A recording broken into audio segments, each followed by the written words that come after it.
principle really depicts her actions. And in her actions, you can see her way of being. So remember that, her way of being, because this is really what this is about. It is our way of being. It's in the being, although we think usually it's in the doing. It's the being that brings about the doing, which then brings about the having, right? Yes. So I am Eddie LaRoque. I am CEO of the King's Daughter Production. We want to amplify the message of God's love and his goodness for the world. We want to encourage and support individuals to create out of the canvas of their lives content that not only glorifies God, but also uplifts humanity. That's our raison d'être, our reason for being. Okay, so a little background with the Rebekah Principle. So Abraham, who is the patriarch of Christianity, Judaism, as well as Islam, had his son Isaac, and he was older. So now he wanted for Isaac to have a wife. And he asked the servant, his servant, to go back to where he came from to get a wife for Isaac. So the servant now asked the God of his master, the God of Abraham, to favor him with a wife for Isaac. And he asked for a very specific sign. So I'm going to read this for you out of Genesis 24. So this is from verses 12 to 14. Then he said, this is the servant, "O Lord God of my master Abraham, please give me success this day and show kindness to my master Abraham. Behold, here I stand by the well of water, and the daughters of the men of the city are coming out to draw near. They're going to come out to draw water. Now let it be that the young woman to whom I say, please let down your pitcher that I may drink, and she says, drink, and I will also give your camels a drink. Let her be the one you have appointed for your servant Isaac. And by this, I will know that you have shown kindness to my master." You know what happens, right?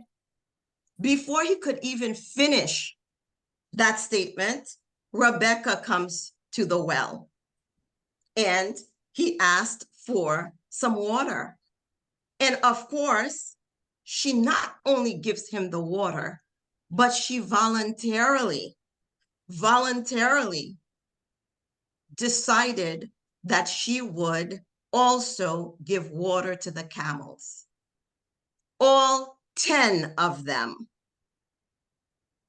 That number of animals, camels, you got to hold on to that number, all 10 of them.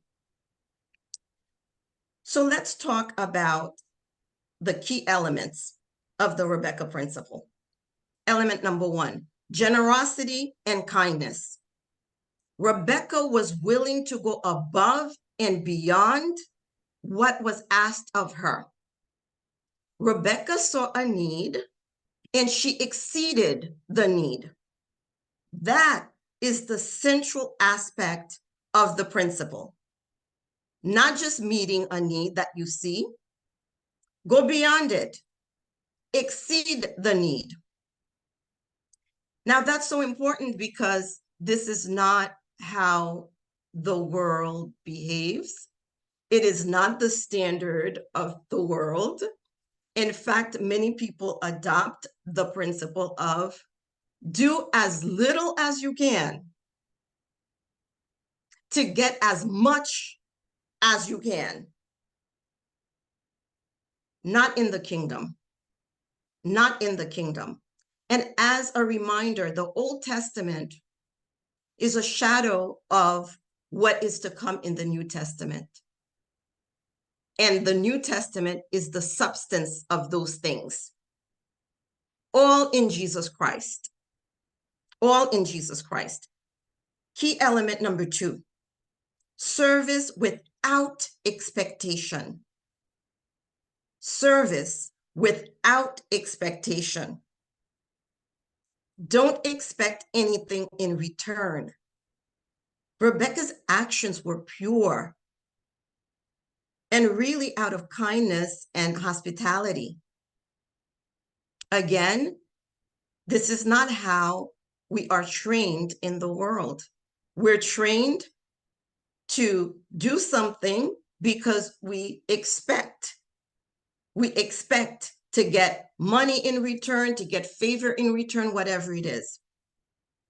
Now, what is wonderful about God is that it's not that you're not going to be rewarded. It's that that's not what you are starting out with. You're not doing ABC because you have an agenda to get something in return. That way it is pure. It truly is from your heart. That you love from your heart. That you show the kindness from your heart. Number 3, diligence and hard work. Watering camels was not an easy task. I don't know how they do it now, but back in those days, this is hard work. It takes time. And Rebekah did it without being asked, because in her being was generosity. In her being was kindness. She didn't have to work it up. I looked it up.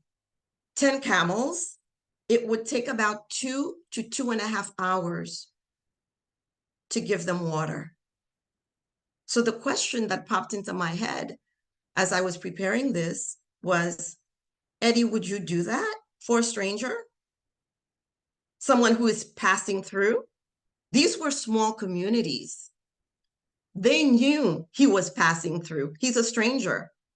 Everybody knew each other pretty much. So when a foreigner comes, oh, this is a foreigner, everyone knows. So I'm asking you, would you, it's rhetorical, whatever your answer is, would you be so kind as to give your time to a stranger and help him in this way? We want to get there. If the answer is no, we want to get there.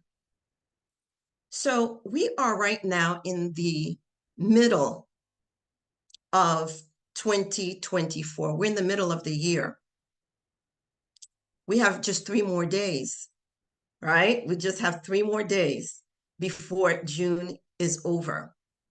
And I don't know what your goals are for this year. I don't know where you are with the accomplishment of your goals. But this is what I know.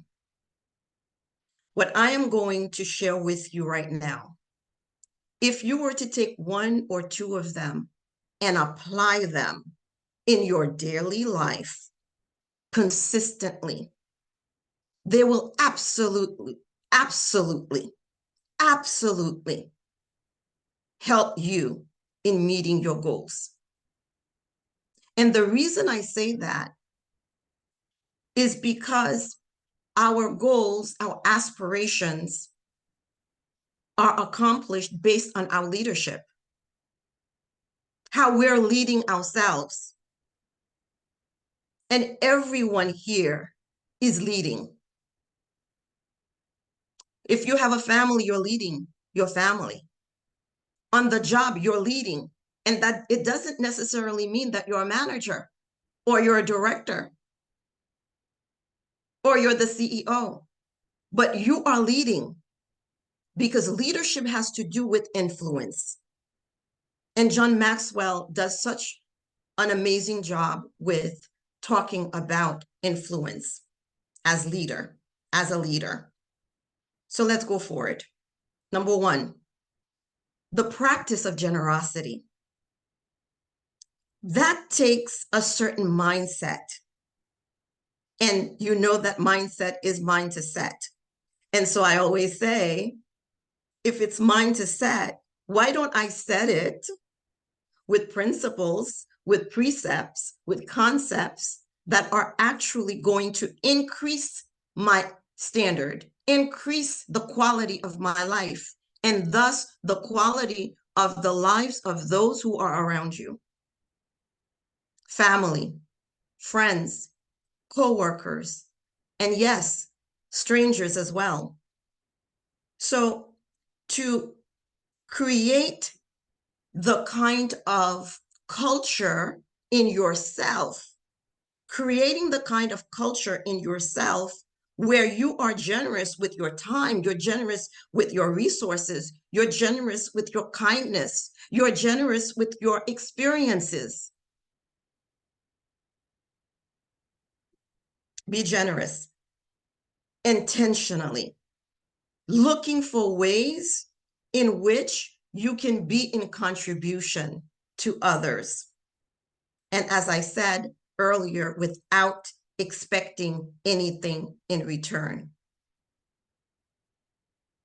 Number 2, going the extra mile, both in your personal and in your professional life. Strive to exceed expectations as Rebekah did. It could mean doing more than what is expected on your job and not being one of those people who say, well, that's not in my job description. People say that, especially earlier, as we are maturing.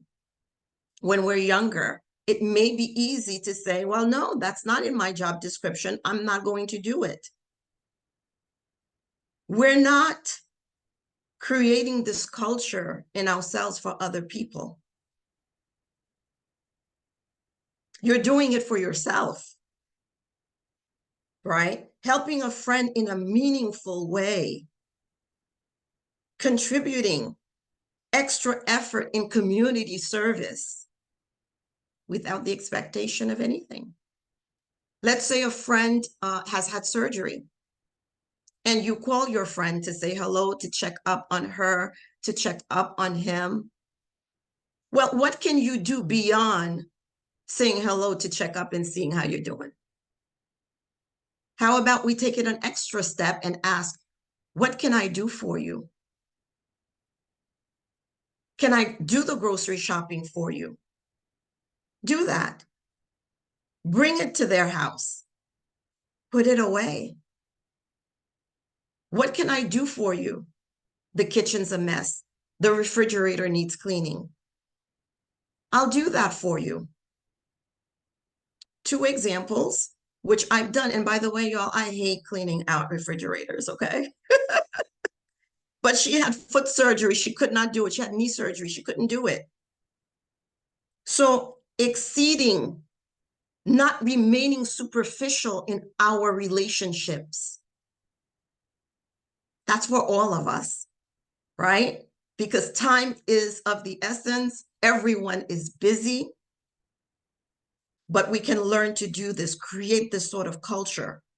Number 3, cultivating a servant's heart, like Jesus Christ did. He modeled that for the world. Cultivating a servant's heart, approaching tasks and relationships with a mindset of service, focusing on how you can add value, first to yourself and then to others. Because you can only give what you possess, right? Fostering a spirit of genuine care and empathy, not because there is an agenda, hidden or not, Number 4, diligence and hard work. Diligence and hard work. Emulating Rebekah's diligence by being thorough, by being hardworking. Hard work is not a bad deal. Yes, we want to learn to work smart, but it's also okay to work hard and to work smart until you don't need to work hard anymore. I'm sure that makes sense to you. When I read in scripture how much Jesus worked, it sometimes I'm tired, and I tell my mother this. Sometimes I'm tired just reading. Just the amount of time, the amount that he and the disciples gave of self. There's no greater model for what I'm talking about. There's no greater model. So diligence and hard work, which I've explained is a mindset. If it's not there, this is why it is important to self-reflect. It's important to assess yourself, because that's the only way you will know if something is not there and make the decision that you want to change that. And you're going to add that in your world. A decision actually cuts out all other options. When you break down the word decision, decide, when you make a decision, you're saying I'm cutting out all other options with the exception of what I have decided on. So when you make that decision, there is no one that can stop you, because now you're going to incorporate this principle in your life. Number 5, building relationships through acts of kindness. Rebekah's act of kindness led her to becoming a part of Abraham's family, a wealthy family at that. Similarly, acts of kindness can build strong, meaningful relationships and create a supportive network around you, because you are solid. You're that one. You're that one. That's not going to be called superficial, because you're not. You're that one who is living a life of purpose with intention. I know what I'm doing.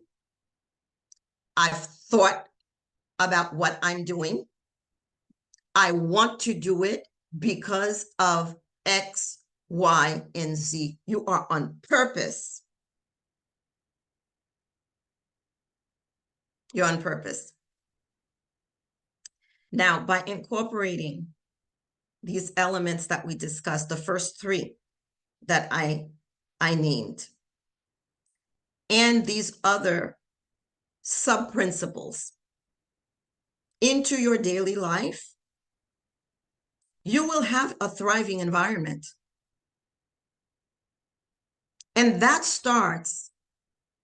thriving environment that I'm talking about, again, starts inside of yourself.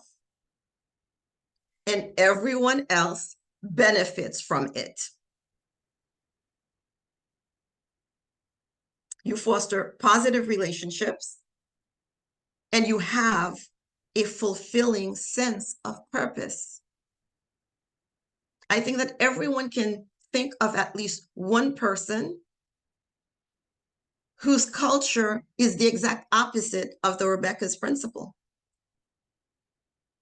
Those people are miserable. Not only are they miserable because that's what they have inside, it is their mindset. Your mindset it's the compilation of all of your ideas, your beliefs, your disposition, your framework. It's all of those things. So the individual who is miserable, and therefore everyone around them is miserable, is the exact opposite of this principle that we are talking about tonight. What is great about mindset, mind to set, is that I decide after becoming from 0 to 8, pretty much, your mind is set not by you because you don't know any better. You're a child. It's by your parents, your grandparents, uncles and aunties, whatever school system you came out of. And the regular school system was set up and remains a system that trains people how not to think. How not to think. That is why those who are able will send their child to a Montessori school. So when you go and you look at the statistics of leaders, world leaders, that came out of the Montessori system, you know that it's not accidental. The training is different, right down to the school bell that goes off because they're being trained, the children are being trained as the factory workers were trained. Go look it up. Factory work. So no, they cannot afford for you to be a thinker. Don't think, just do. That's why I started this workshop, this micro workshop, with saying it's in your being first, and then in your doing, and then you will have that order. Your potential is God-given. The activation of your potential is self-driven.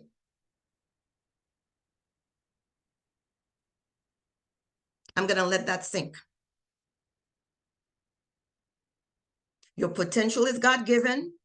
The activation of your potential is self-driven. So if you are unaware of this, then what will happen is that we will go into the grave and open our eyes in glory without having actualized our God-given potential. And the Rebekah Principle, definitely, with what we just talked about, will help you, will drive you to actualize your potential. So use the Rebekah Principle to drive yourself to a higher standard of excellence so that you may actualize your potential, no matter what, where you are in your life, where you are in your development. Okay. Thank you so much. Thank you so much.